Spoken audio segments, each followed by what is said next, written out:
कहानी शुरू होती है। बहुत समय पहले हिमालय की तलहटी में एक गांव बसा था, देवगढ़। वहां एक पुराना हवेली नुमा घर था जिसे लोग मौन भवन कहते थे। कहा जाता था कि ये घर कभी एक विद्वान संत का था जिन्होंने जीवन भर साधना की थी और अंत में एक जीवन रहस्य छोड़ गए थे। गांव के लोगों को उस घर में जाना मना था। कहा जाता था कि जो अंदर गया वो या तो बदल गया या फिर कभी नहीं लौटा। आरव एक युवा लड़का जो शहर में पढ़ाई कर रहा था, गर्मी की छुट्टियों में अपने दादा दादी के पास गांव आया। उसकी जिज्ञासा उस मौन भवन को देखकर जाग गई। दादी ने कहा, बेटा, वो घर सिर्फ ईंट पत्थर का नहीं, वो सोच और साधना की चुप्पी से भरा है। वहां कुछ छिपा है जो हर किसी को नहीं दिखता।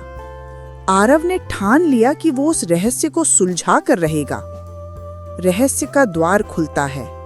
एक रात चांदनी के उजाले में आरव चुपचाप घर की ओर बढ़ा। जैसे ही वो अंदर गया, दीवारों पर अजीब चित्र उभरे। कुछ योग मुद्रा में संत, कुछ प्राकृतिक चक्रों के संकेत। कमरे के एक कोने में एक पुराना लकड़ी का संदूक रखा था।